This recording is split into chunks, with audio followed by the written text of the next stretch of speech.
What's going on, everybody, and welcome back to Comic Breakdown. In this video, we are jumping into Batman the Brave and the Bold. This will be issue number 2.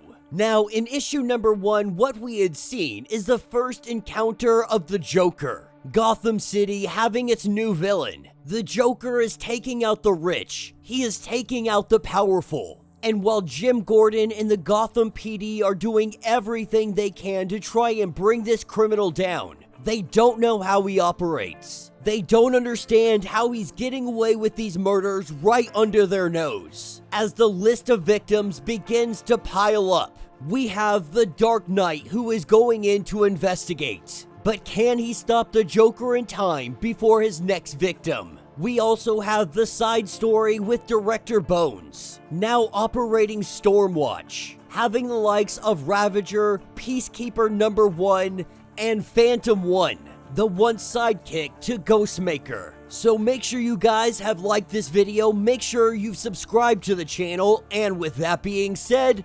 let's dive into this breakdown. Alright gang, so as we dive into this issue, we are picking up in Gotham City, Year 1. As we follow Tom King's Phantom of the Opera type Batman story, we pick up at the house of Mr. Wilde, yet another rich person in Gotham City, one that has been marked for death. In 1 minute, at the stroke of midnight, the Joker promised that this man would be dead.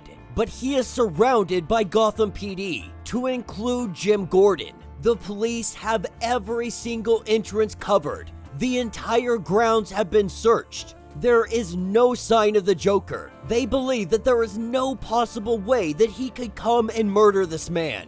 They are taking every precaution. The doctors have checked him over. His food has been examined. So when that clock strikes midnight, this man is absolutely petrified. As the seconds begin to pass midnight, he thinks just for a moment, maybe I made it out. Maybe Jim Gordon is right. Maybe I'm not gonna die today. But then out of nowhere, a dart hits the man in the neck.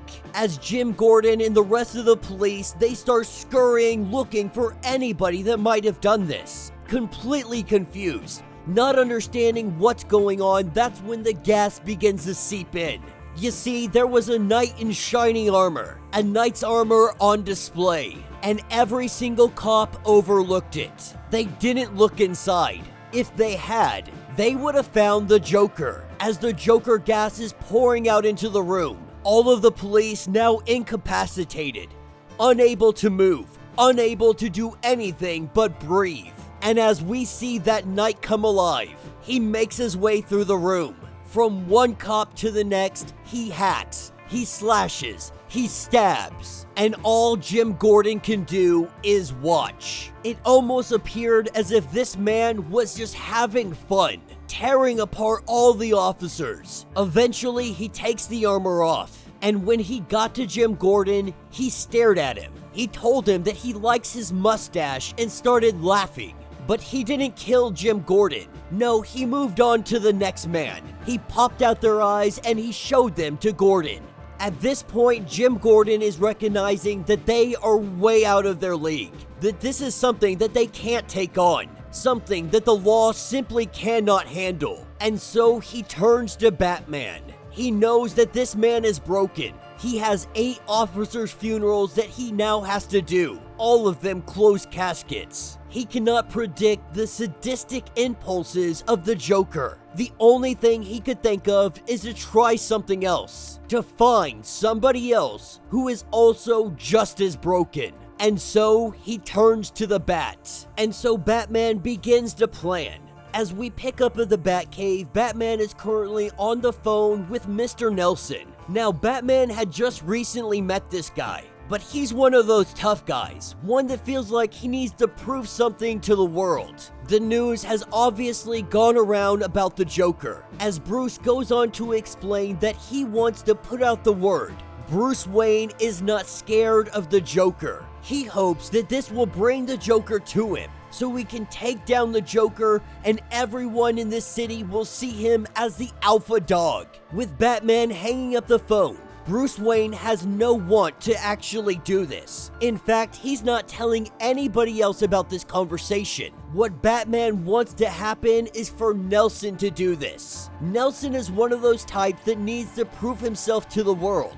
And so he's going to take Bruce's idea, and he is going to spread it like wildfire for himself. And that is where Batman will be waiting. He is going to use Nelson as bait. When the Joker comes for him, Batman will be there. And so as word spreads across Gotham City, as the underbelly, the scum of the city begin to talk about Nelson, they talk about how he does not fear the Joker. How the Joker will end by Nelson's hand. Eventually, this gets back to the Joker. It doesn't take long for him to show up. Nelson waiting in his manor, pistol loaded, ready to take on anybody that might walk through that door. When the knock comes, he wastes no time. He unloads that pistol right into whoever it might be. As the doors burst open, we see the Joker charging at him. Nelson firing as many rounds as he can, all of them landing in their target. The Joker riddled with bullets, he continues pushing on. He takes that knife and he jabs it right into the hand of Nelson. In this moment, the Joker recognizes that he was set up, because now he is in the clutches of Batman. And Batman lets him know that there are two things you need to know as we begin this. Firstly, he is not special because he paints his face. He is a criminal, superstitious, and cowardly. Batman is not scared of him. And second, he is Batman. He is vengeance. He tells the Joker that you are wounded, that you are dying. If you are to lie down right now, I will take you to the hospital. If you decide to fight, you will lose both of your kneecaps. This is when the Joker decides that he's gonna make a run for it. 3 stories up, he jumps out the window.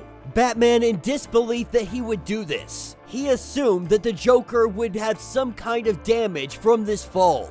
Batman goes running after him, only to see that the Joker has already made it halfway down the road. As a car pulls up, the Joker hops into it and slashes the man's throat. Batman, using his grappling hook, he grabs onto the vehicle before the Joker can get away. But the Joker puts the pedal to the metal, flinging Batman back and forth like a rag doll. He is getting thrown around on this road. With Batman severely wounded, the Joker walks up to him. He tells him that he's not scared, that the Joker is just pathetic, that he's a freak. But that doesn't stop the Joker from taking his boot and smashing in Batman's face, kicking him repeatedly over and over and over again, until Batman is bloodied and battered. He then takes him to the Starland Bridge. He takes the Dark Knight, and he throws him straight over.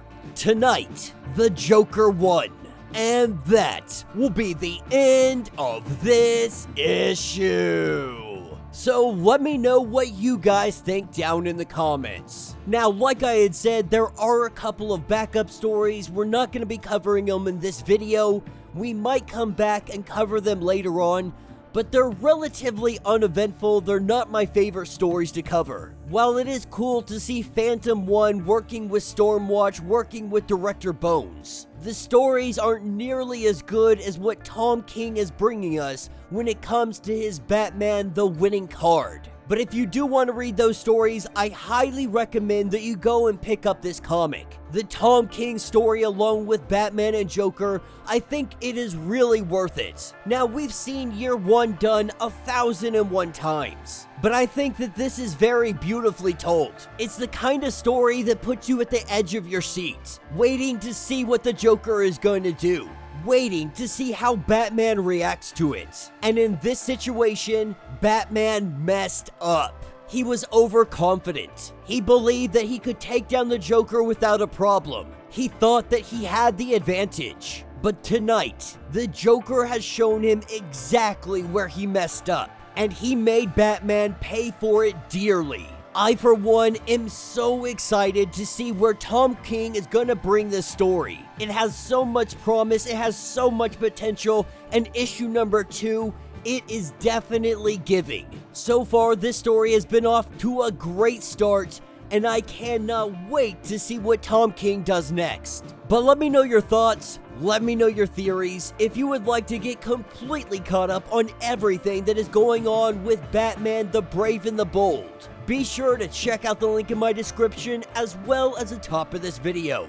It will get you completely caught up on everything that is going on so far. If you would like to support the channel, you can always do so by joining the channel membership, much like Patreon having multiple different tiers, from $1 to $50, from loyalty badges to free comics every single month. Not only are you helping out the channel tremendously, but you are getting tons of perks in the process. If you are unable to do this, do me a favor, subscribe to the channel, like this video, hit that notification bell, and with that being said, until the next breakdown.